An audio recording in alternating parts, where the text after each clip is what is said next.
Welcome to The Key, where we discuss ways to optimize your vehicle program on the road. My name is Lee Adam, and I'm a vehicle reimbursement expert here at Cardata.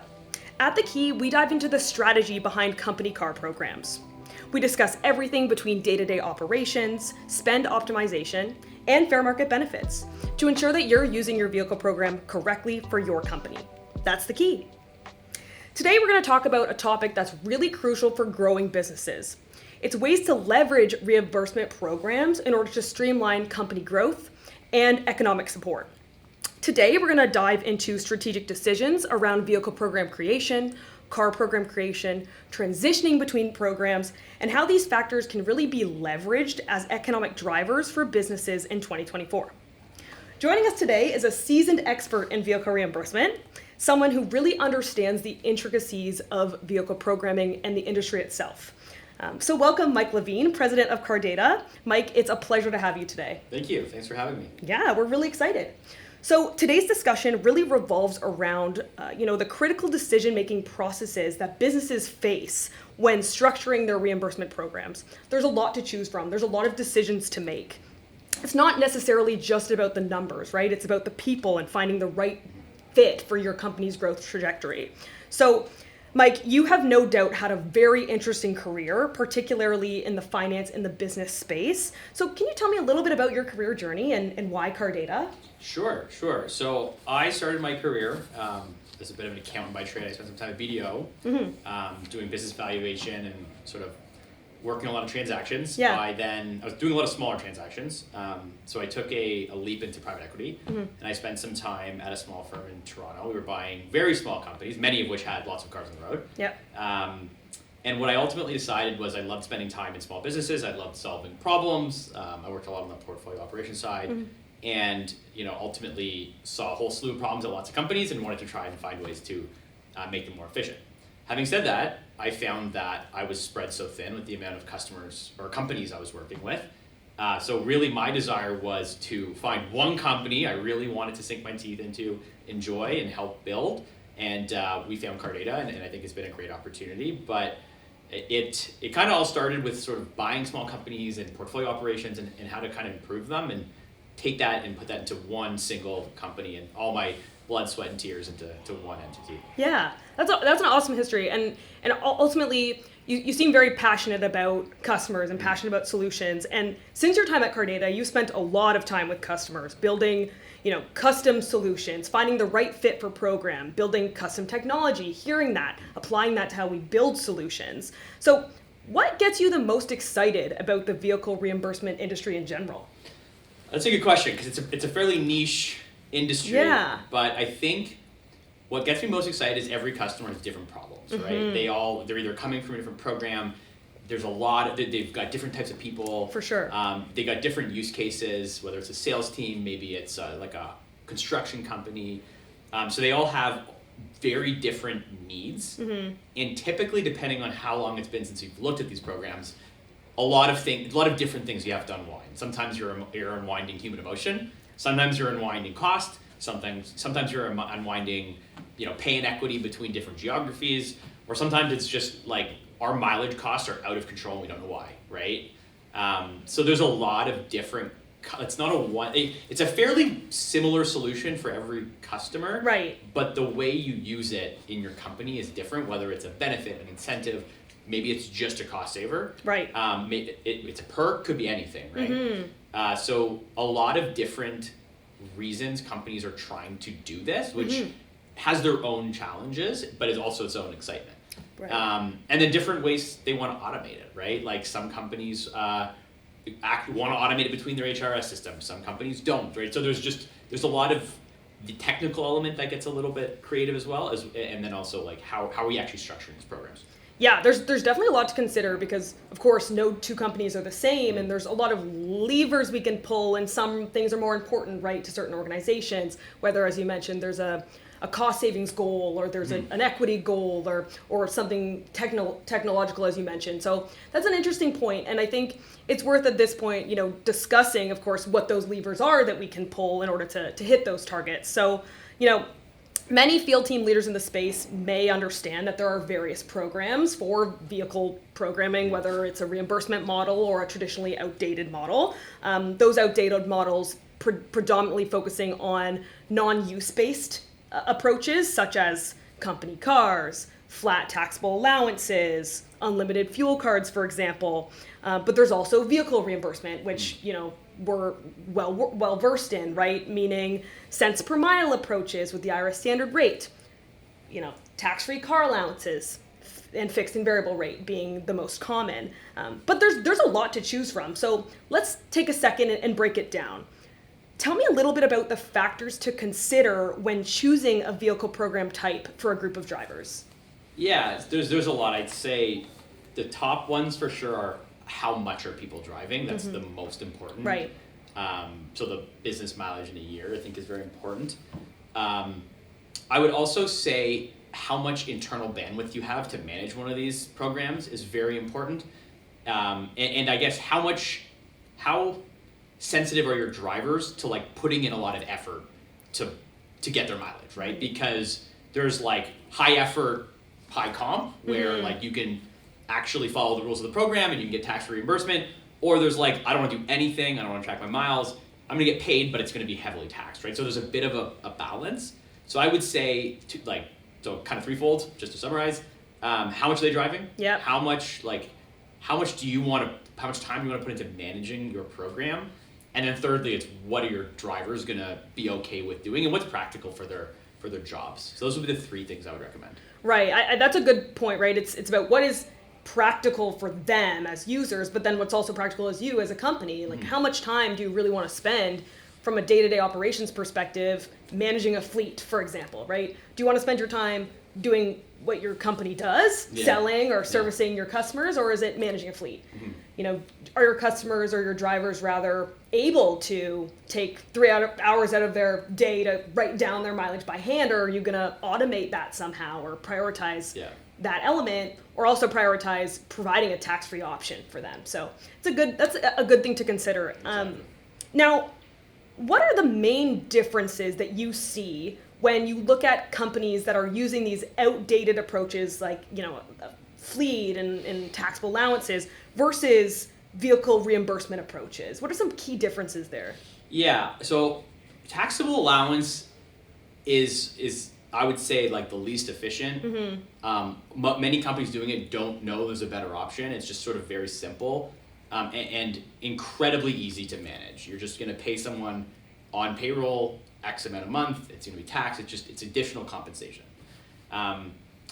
Those are a bit complicated. They're very hard to unwind because it becomes comp. And what we find when we deal with a lot of companies that have been on some sort of allowance for a long time is you've got lots of drivers who aren't actually driving, right? And you have lots of drivers who are driving a lot, getting underpaid, and then let's call it a mushy middle where whatever, they're indifferent because they're getting paid a little bit and they're taking some home, right? So, the taxable allowance is okay if you're just, I don't want to manage this, I'm just going to pay people, it's fine, but very inefficient and very expensive. Fleet mindset, I think, is a little bit different, right? Yeah. You're probably a massive company with like lots of buying power. Control over the vehicles is important to you. So what they're driving, the way it looks, things like that are of some importance. I have to imagine since COVID and like supply shortages, like if you are the rare companies that seem to get enough supply, like good for you, like that. Because I don't think that's I don't think that's a common blessing. Yeah. But I think about even for like employees that are like have laptops and there's turnover, like even just dealing with like a $2,000 laptop 100%. is a pain that I don't like to deal with, right? So I couldn't even imagine if it was a car. Yeah. And similar, like I've had rental cars, and I can promise you I don't treat them as well as my personal car. Same. So that's also an element to consider, right? As well as, I don't want a large sedan as my personal car. It just doesn't fit my lifestyle, right? So there's some benefits there, but typically they've been on fleet for a long time, and they become very challenging to unwind because people look at it as like a perk, right? And nobody's taxing it properly, right? There's probably more personal benefit than people are alluding to, and if you actually calculated it properly, I'm sure it would be less exciting.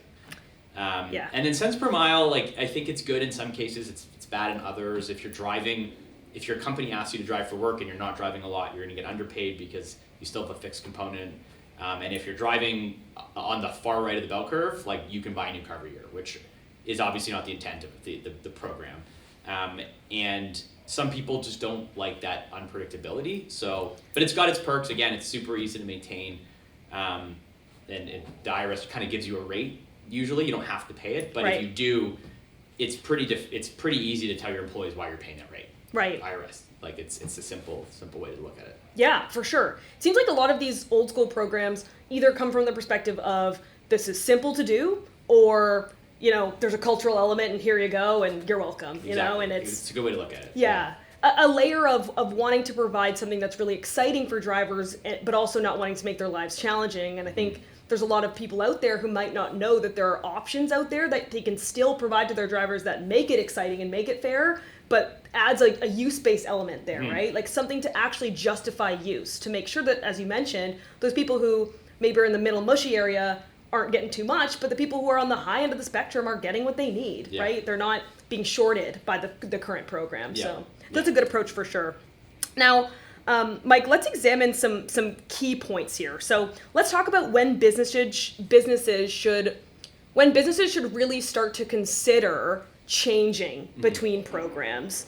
For example, from cents per mile to a fixed and variable rate, right? Or even transitioning from fleet to favor. There's got to be some indicators there for companies to look at to say, maybe it's worth making an adjustment. So how can they determine when a program might best fit or align with their expectations? Yeah, if you care about cost, it should be now, right? Like I would probably think about, if I'm a CFO or finance executive who's like looking at cost and looking at this line item and thinking, okay, like how do we do something here? Because in this sort of day and age, like it used to be, okay, let's try to tackle our biggest line items, but now we got to tackle all of them. So if you're somewhat cost conscious and you're looking for savings, like now is a great time, better than ever, right?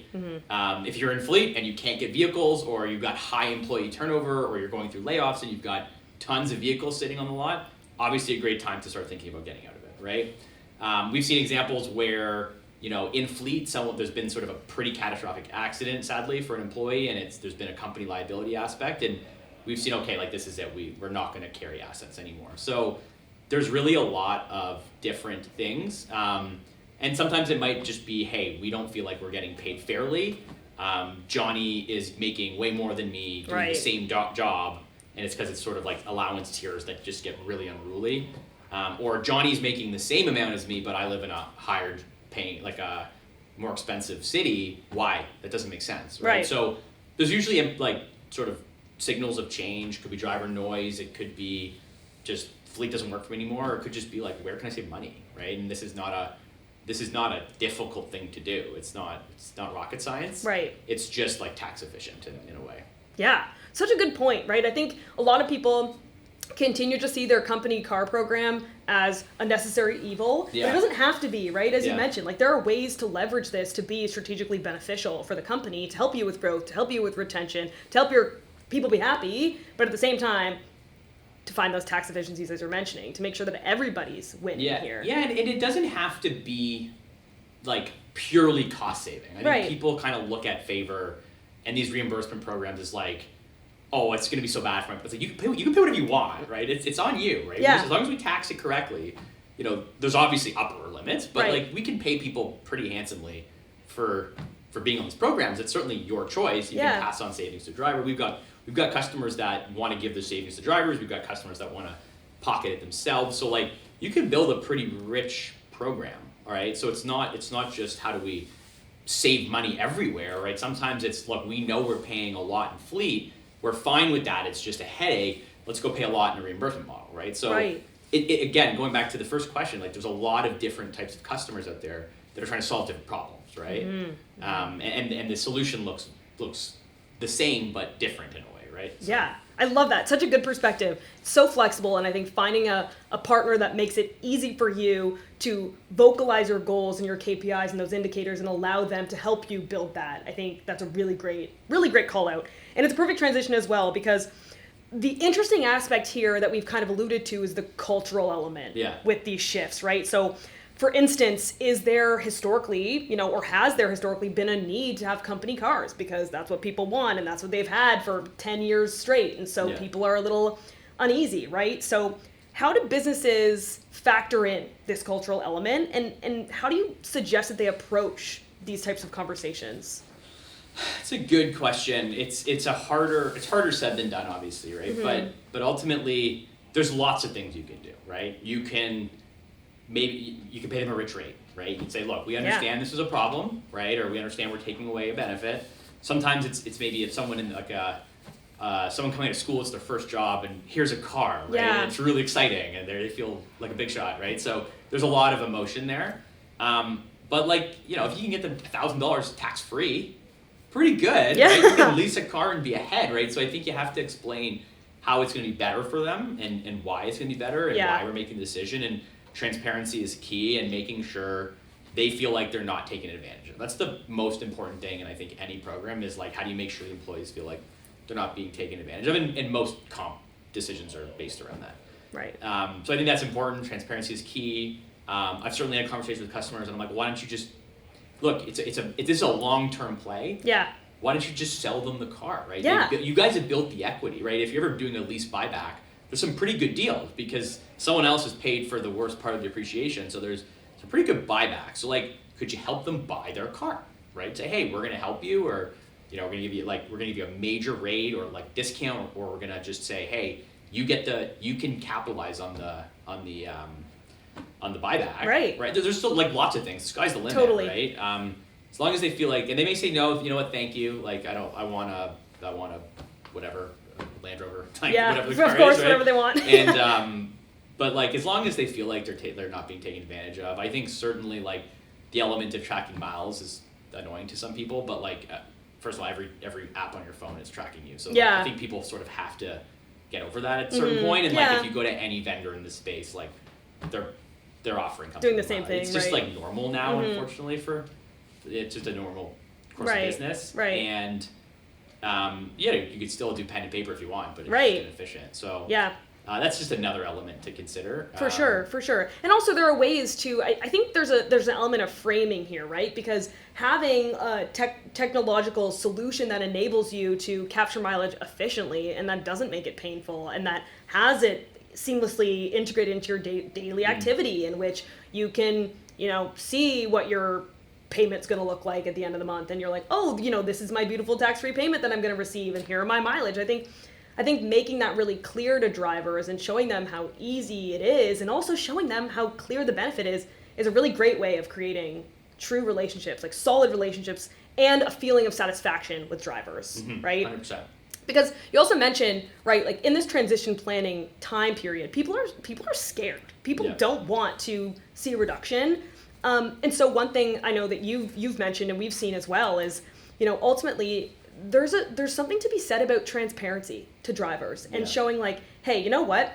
Fixed and variable rate reimbursement, it is an IRS standard program, sure, but this is how the rates are created. We leverage your zip code. We leverage what your company has determined is the required vehicle to do the job. So here's how it shakes out, right? Yeah. This is the truth of it. Yeah, and we deal with a whole slew of companies. Some are we need to cost control, right?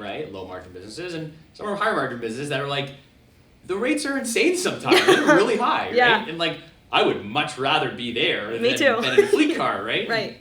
Where do I sign up, right? Mm-hmm. So it doesn't have to be this really scary cost cutting initiative. I think it can be, a premium rate, those exist.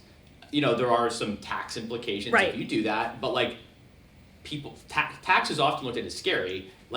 I'd much rather get lots of money but be taxed than get a little money and not be taxed. Right. So as long as the driver's ahead, tax is not a terrible thing. Right. It happens. And there's ways to mitigate tax, right? Through using accountable software and a calculator for tax. Yeah. If you're capturing mileage for a partner and you have a rate increase based on geographical data and based on all these things, your tax is going to be reduced no matter what. 100%. And as you mentioned, right? If I'm a driver and I'm driving a crappy old beat up Honda Civic, and all of a sudden my company says, you know what, I'm going to give you, $500 fixed and yada yada variable, I might be a happy camper. You may get a new car. Yeah. Might get a new car. I might, be able to pocket consistent payments every month, which is helpful in this economy, right? I've seen literature. I think the average car allowance is like $575 a month, and like if you tax that, like that's not a lot of money. No. Right? Yeah. If you've got a heavy mileage month, like that's not a lot to like put your car on the road. Totally. Like, you know, you have a repair month, or like if you're out of warranty and something happens, and you know, gas is nuts, right? Yeah. If you have a premium car, like that's just probably my gas for the month. 100%. That doesn't cover insurance in some states. Exactly. That's a good point. That's a really good point. If you look at Michigan has a very high insurance rates, Louisiana, so that's a really good point too. That sometimes it's just not enough to cover your insurance. Absolutely, and I think it begs the question for companies to really consider what is important for our drivers. What do we need to do to support our drivers? For sure. And also support the growth of our company. For so sure. It's awesome. Great. Now, for business leaders who are hoping to make the switch, they're hearing these points, they say, you know what, we've got a flat allowance, it's taxable. We've got a company car. But they might be struggling to get their colleagues to get it or to feel the same way. What's your advice to them? I think that's a good question. I think really prioritizing what's important is going to be important. And look at the option. And I think if you start looking at some of the big companies and some of the big logos on our website, our competitor's website, like this is not a new concept. No. It's been around for a long time. It's battle hardened. It's battle tested. The IRS has been doing it since the 90s, I'm pretty sure. But like it is fairly industry norm to like, you won't be the first company, I promise you, moving away from fleet, and you will not be the first company can contemplate fleet. Like there's a lot of companies out there, you know, when you come talk to us, we can put you in touch with like companies that have made the same switch. Yeah. There's a whole lot of them, so it's not a novel, it's not new, right? So I think there's been a lot of people doing it. So it's just it's a solved problem. So I would sort of think about it in that lens. Right. We're not the first people to solve this problem. Absolutely. Yeah. And also, you know, with that being said, because it's a great point, you don't have to make this decision by yourself, right? Yeah. You don't have to approach Cardata, for example, and say, I'm ready to do favor right now. We could say, okay, you know, you seem ready. Great. What do you like about it? What do you want to accomplish? And have those conversations. Favor's not for everyone, and that's an okay thing, right? You can, with us, you can do a slimmed down version. You can do cents per mile. You can do whatever you want, right? And you can try and fail in certain look. Maybe favor's too much for you, right? Let's try our tax-free allowance, right? Maybe that's not getting the savings you need, and you can move, right? Just because you decide something doesn't mean you're stuck, right? You just want to be careful with moving backwards. So like, if you picked something, be generous if you think you're going to roll it back. Right. So that's also something important. Is that like, or you start with a trial, or like you start with a small bite-sized piece, or maybe it's not going to take you. You're not going to be able to get out of fleet right away. Right. It's going to take you 3 to 5 years, depending on your retention cycles, right? So it's a slow burn. So you can sort of iterate, see what works, see what didn't work, see what people like. If you don't want to track miles, don't track miles, right? Like you can certainly put it on the employee to track their own miles. If there's an IRS risk component to it. But like if that's I often hear that as a reason people don't want to do it. So don't use the app. Yeah, right? sure. So like there's still a lot of money to be saved. We've got a lot of customers that don't want to use the app. Yeah. Right? That's fine, right? They don't want to track miles. Been hearing the same thing. You can't force everyone. Right? No. So it's independent. You can also make it. There's ways you can make it easy, right? You can make your policy a bit more flexible. Whatever the insurance requirements are, maybe you don't check it if you're not in favor. Like you can make it less like cumbersome if you want. There's just a lot of ways you can change it. It seems like through all of these points, there is no one-size-fits-all approach. Absolutely. Have you ever seen two companies that have the exact same favor program? Probably not. No, like they're like similar. Right. They can be very similar, but there's always in the sense of having, you know, they probably have different vehicle profiles. There's always something that might be slightly different, and I think what people often don't know in our product at least is you have the software, that's one thing, right? And the way favor works and how the program is run. But you have your policy, right? Which are connected, but they're not like, not everything in the policy is in our software, and not everything in the software is in the policy. Right? So there are certainly flexibility to do things there. So like when you say are no two favor, now I've thought of the answer more two favor programs are the same because they all have different policies. So That's, I guess, my better answer. Yeah. They're definitely not the same. But it's a perfect way of thinking, right? Because that's the value of working with a partner like this. Yeah. Because sure, we have software, and the software is great, and the software helps to facilitate, and the software helps to streamline and all these beautiful things. But it's not about asking our customers to come to us with a fully fleshed out and a fully built policy. Gosh, no. Nobody ever. I don't think anybody ever has come to us with a perfect policy. Even in competitive transitions, we see policies all the time where we're like, let's talk about the reasons behind this, right? Yeah. Like, why did you make this decision? Is this streamlined? Is this efficient? Are people compliant to this? And what was the point? Yeah, you see a lot of weird things in policy reviews, and a lot of unpacking to do. Yeah. So I it's just the beauty about prompting, whether they're existing customers, new customers in the space, new clients, like to really think about how to leverage both the software and the partnership and the expertise and the policy building through a partner that's willing to help do it all, to 100%. really listen. And, nobody has to be an expert on this. That's why we're here. So. Yeah. And I think we're not just software, right? So No. we look at those policies, we give guidance, right? At the end of the day, they are yours, right? Mm-hmm. You have to buy into them, and, we can't write them for you, right? Because they're company policies. But, we're there to help you. We're there to say this works, this doesn't work. We recommend this. This doesn't make sense. Like things like that, we can certainly help with. Yeah, every step of the way. It's Yeah. awesome. Alrighty, all right. Okay, so now we enter the FAQ portion of the key where we're going to deal with some rapid fire questions that are very common in our community. All right, Mike, ready to go? Yes. Okay, we get this question quite a bit. What does a mileage tracker do? What does it even track? Yeah. So I think there's definitely different ones out there. They all directionally do the same thing. Obviously you have to allow it to get your location. Right. You have to allow it to get your location always because you don't want to sit there with it open constantly. That's Right. not practical. Right. And it's pretty much just detecting the start of a drive, firing up location accuracy, and detecting an end of a drive. Typically, most of these have some sort of a schedule where if that occurs within schedule, it creates it. If that occurs outside of schedule, it discards it, right? That's typically some pretty common logic Great. in the app. But that's really what it's doing. It's probably using some sort of geofence departure tech or some sort of motion detection, right? And location gathering. Yeah. And it's just saying, what time is it? Are you on? Should I post this to the back end or should I throw everything out?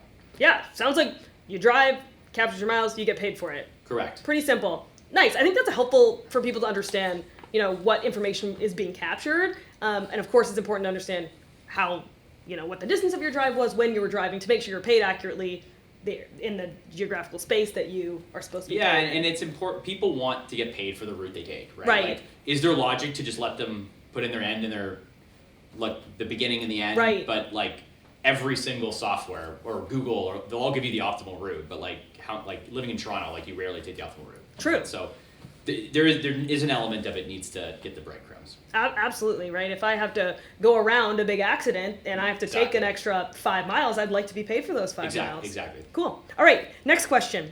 What is the most expensive vehicle program to run? Fleet by far. Fleet, all right. And you gotta also factor the time, right? It's not just the cost, time to manage, if there's an accident, oh my gosh, maintenance, and even what people don't remember is idle time. When a car isn't with someone, it's just sitting there, that is cost to you, right? So all of that is important to think about. Yeah. Turnover, oh my gosh, Turnover. yeah, people forget about that. We have customers with 20 to 30% turnover on our platform. I don't know how you would manage that if you had a fleet. Wow, it's a good point, and that's a lot of unseen costs. Yeah. Wow. All right, okay, what is the least tax efficient vehicle Least tax program? efficient? Just an allowance would be the worst, yeah. Yeah, on track, just here's $600. Yeah, it is, it's as bad as it gets. Yeah, because I guess it's just income taxed, right? That's exactly it. And FICA. Yeah. FICA. Oh, we don't like FICA. All right.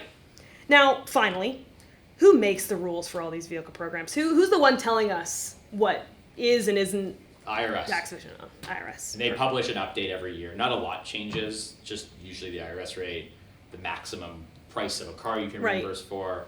So there's a few things that change annually, but for the most part, it's been the same for a very long time. Right. All right. Great. All right. Last, final element here is if the audience could take away one thing about vehicle programs that you really want to hammer home today, what would you tell the audience? So I think based on our conversation, there's something that came up a lot, and I think it's a misconception in our industry, is reimbursement programs do not need to be a major cost saver, right? Like, they certainly can be if that's what you're looking for. We can help you do that, right? We've got customers that pay very rich allowances or very rich reimbursement rates. So it really is way more flexible than you likely think, and our vehicle database is very, very like robust. So there's a lot of options out there. The next thing I would say is sort of similar to that is a problem that's often forgotten. Like, is how do you pay lots of drivers in lots of geographies fairly? In the absence of data, you probably have to make some guesses, and they're probably not correct. So you're typically defaulting to like some sort of taxable allowance, and I'm sure the person there is usually not happy, or it's grossed up significantly to make them happy. So something to consider as well is that's something we can help with, is how do you scale quickly and onboard people in any geography, and Cardata can help you with that as well. Awesome. Great takeaway. Totally agreed. That's a great way to end today. I think that's definitely food for thought for everybody moving forward. So thank you so much for being here today, Mike. My pleasure. My pleasure. Such good discussions. Yes, I we agree. learned a lot about ways to leverage these programs for growth, depending on what it is that the company's trying to accomplish. Thank you for being here. My pleasure. Thanks, Lee. Awesome. This has been The Key. Thanks for joining us, and drive safe.